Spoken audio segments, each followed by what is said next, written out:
Bem-vindos à aula número 9. Então vamos continuar com o nosso curso sobre a teologia do corpo. Sou Marcos do Vale, palestrante católico.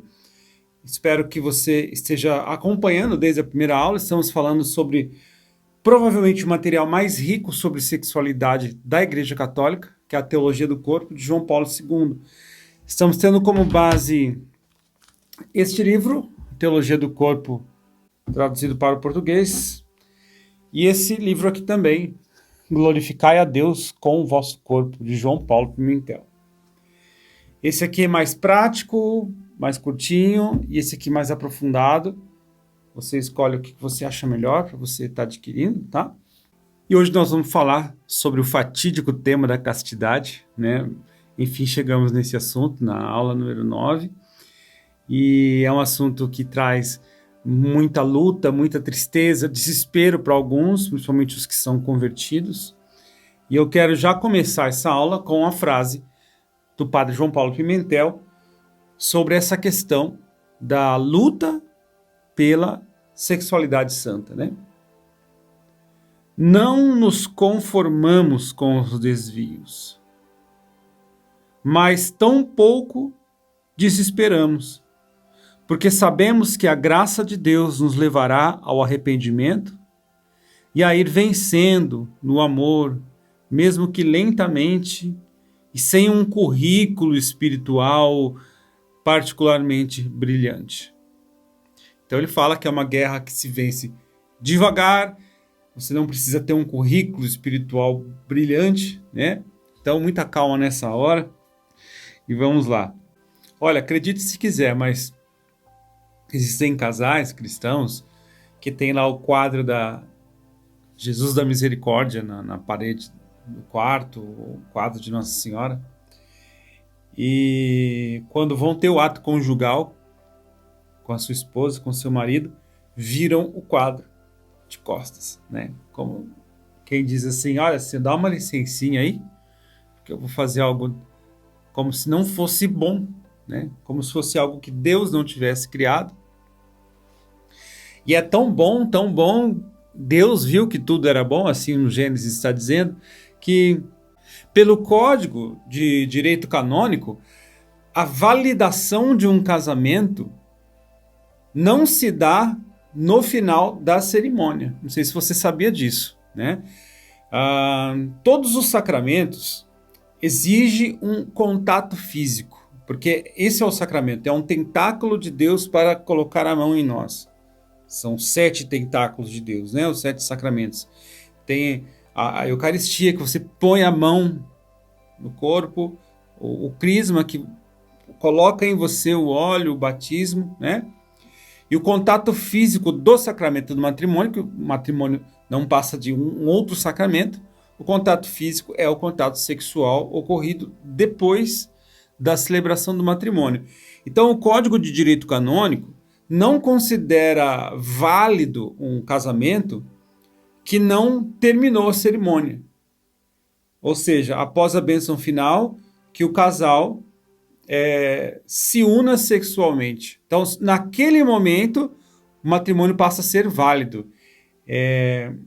Se isso não acontecer, o matrimônio não ocorreu e sim, é aceita uma separação e sim, um novo casamento pela própria Igreja Católica. Um novo casamento não. Na verdade, nunca existiu nenhum casamento enquanto não houve a junção sexual, tá?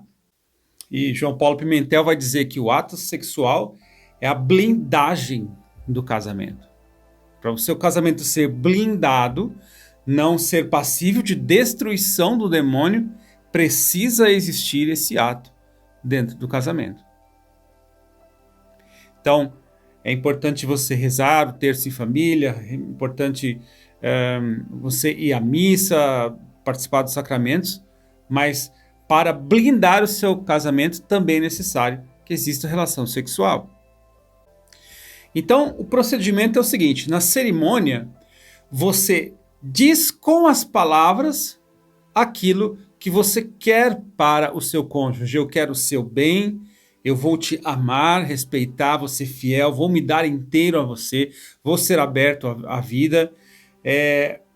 Só que palavras não bastam. Então, na cerimônia, você fala e na noite de núpcias, você faz o que você falou. Gente, sim, é estranho dizer isso que eu estou falando, mas o ato sexual ele tem esse tamanho todo para a Igreja Católica. Você está fazendo o que você falou na cerimônia. Você está dizendo que você é digno de receber aquela pessoa. Você é digno do corpo daquela pessoa. Por que você é digno? Porque você está dizendo não a todas as outras pessoas e está prometendo morrer por aquele homem, morrer por aquela mulher, como Cristo fez com a igreja. E porque eu vou dar a minha vida até a minha morte por essa pessoa, eu acho que eu mereço, então, o acesso ao seu corpo. Esse é o pensamento da igreja. O corpo vale tanto que para que a gente mereça o acesso a ele, precisamos fazer jus, fazer por merecer o acesso àquele corpo. Como é que se ganha o acesso? Como é que se ganha esse direito? Dando a vida por aquela pessoa. Você está pegando ela, levando ela para sua casa e está dizendo assim, olha, eu vou levar você para minha casa, mas eu não estou levando só a sua parte sexual, eu estou levando você inteira comigo.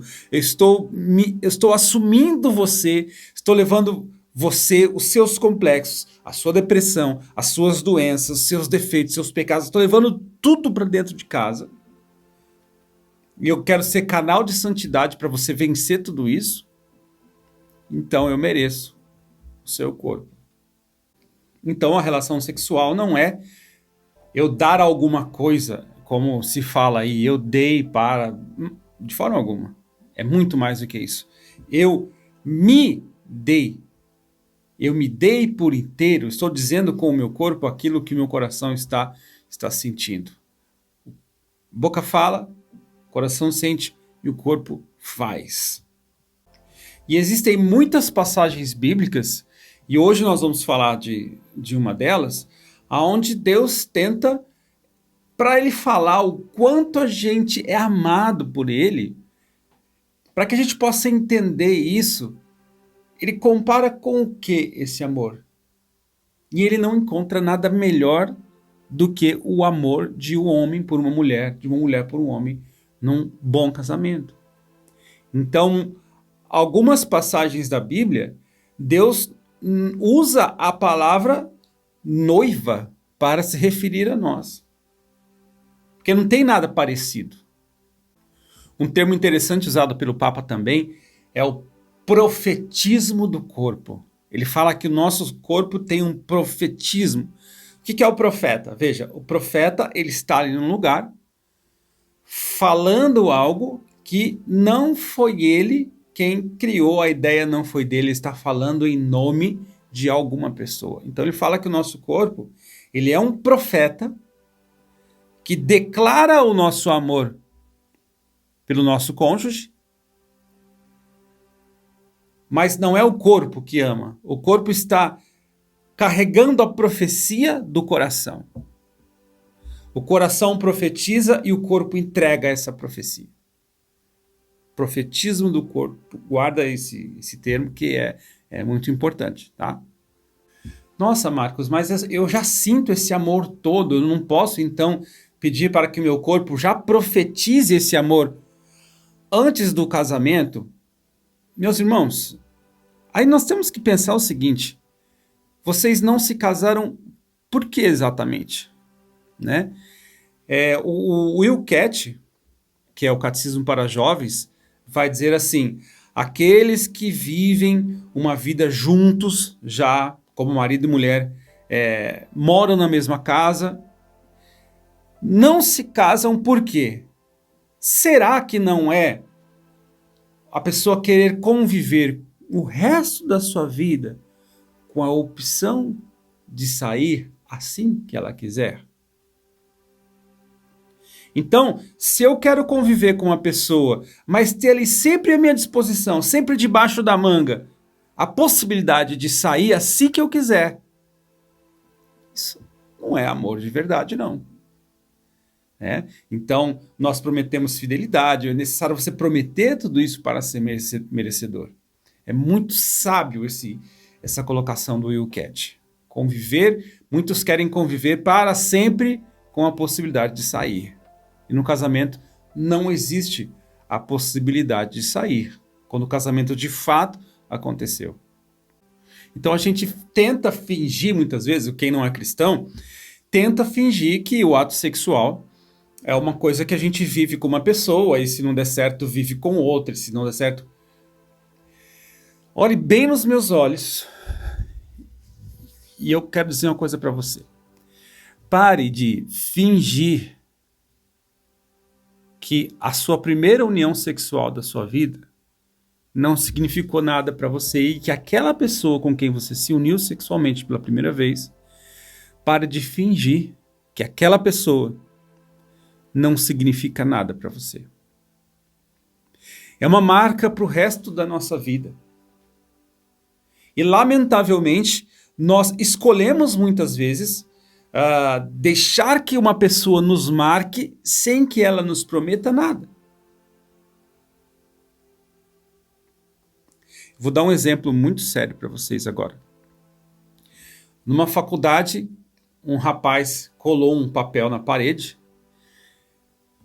com a lista das mulheres que ele pegou, ele transou, e ali ele colocava detalhes da intimidade do corpo, isso é um fato real, de cada mulher que ele transou. Fulana tem os mamilos escuros. Fulana, tal. Né? Você pode pensar assim, nossa, mas que absurdo, que cafajeste! Olha, a mulher que esteve com esse rapaz não pode esperar outra coisa. Porque aquele rapaz não te prometeu nada. O trauma, o sofrimento, ter sempre o sexo como algo que fere, ter sempre o amor como algo negativo, isso é consequência de você ter dado tudo de você, ou seja, o seu corpo, para quem não te prometeu nada. As consequências vêm. Não tem jeito. Ah, mas eu namorei um rapaz e onde já se viu, ele pegou os nudes que eu mandava para ele e agora manda para todos os seus amigos, meus nudes caíram na rede. Ele não te prometeu nada, né? Ou prometeu? Diante de Deus. Pense bem. Porque infelizmente, né, embora o corpo carregue essa profecia do nosso coração, às vezes o mesmo ato pode não carregar essa profecia. E é possível, sim. É possível que o sexo ocorra sem que esteja nenhum sentimento por baixo. Por exemplo, o beijo de Judas em Jesus. O que é o beijo? O beijo é um sinal de carinho, de intimidade, mas o de Judas não foi. A mesma coisa com relação sexual. E aí, gente, imagina se nós nos entregássemos sexualmente apenas a quem a gente tem a certeza que dará a vida por nós. Será que nós teríamos tantas notícias ruins de mortes, assassinatos por amor, suicídios? Será que a gente teria tanta coisa assim, né? Então, Deus queria o bem para nós. Deus pensou na nossa felicidade. Mas o homem, orgulhosamente, achou que ele tinha para si algo melhor do que o que Deus pensava, né? Para provar como que Deus quer que aconteça a relação sexual, vamos pegar aqui um trecho de livro de Tobias, capítulo 8, versículos de 7 a 10. Alguns já conhecem a história de Tobias, então Sara já tinha se casado com outros homens, mas todos eles morreram. Sara era uma viúva de vários homens, né? E Tobias se apaixonou por Sara, e se fosse seguir a tradição, ele também morreria logo após casar com Sara. Mas qual foi a diferença de Tobias com Sara? Quando Tobias se casou com Sara, a Bíblia diz que os dois foram para o quarto antes da relação sexual. Eles foram rezar, dizendo para Deus que aquilo que eles estavam fazendo não era simplesmente carnal. Olha que bonito, né? O que Tobias rezou ali aos pés da cama. Versículo 7 de Tobias 8. Senhor Deus de nossos pais, bendigam-vos o céu, a terra, o mar, as fontes e os rios, com todas as criaturas que neles existem. Vós fizestes Adão do limo da terra e deste-lhes Eva por companheira. Olha que bonito agora, gente. Ora, vós sabeis, ó Senhor, que não é para satisfazer a minha paixão que eu recebo a minha prima como esposa, mas unicamente com o desejo de suscitar uma posteridade pela qual o vosso nome seja eternamente bendito. Não estou casando para me satisfazer, eu tenho coisas maiores. E aí, então, Tobias foi o primeiro marido de Sara que não morreu, porque casaram-se em Deus. Sara também reza. Diz assim: e Sara acrescentou: tende piedade de nós, Senhor. Tende piedade de nós e fazei que chegamos juntos a uma ditosa velhice. Amém. Tudo isso, então, gente, é o significado da valiosíssima relação sexual nos planos de Deus, aos olhos da igreja. Ok? Na próxima aula a gente vai falar um pouquinho sobre o livro do Cântico dos Cânticos, o livro erótico da Bíblia, que traz frases extremamente sensuais e eróticas, e o que Deus quis dizer com aquilo tudo. Tá bom? Na próxima aula a gente se vê.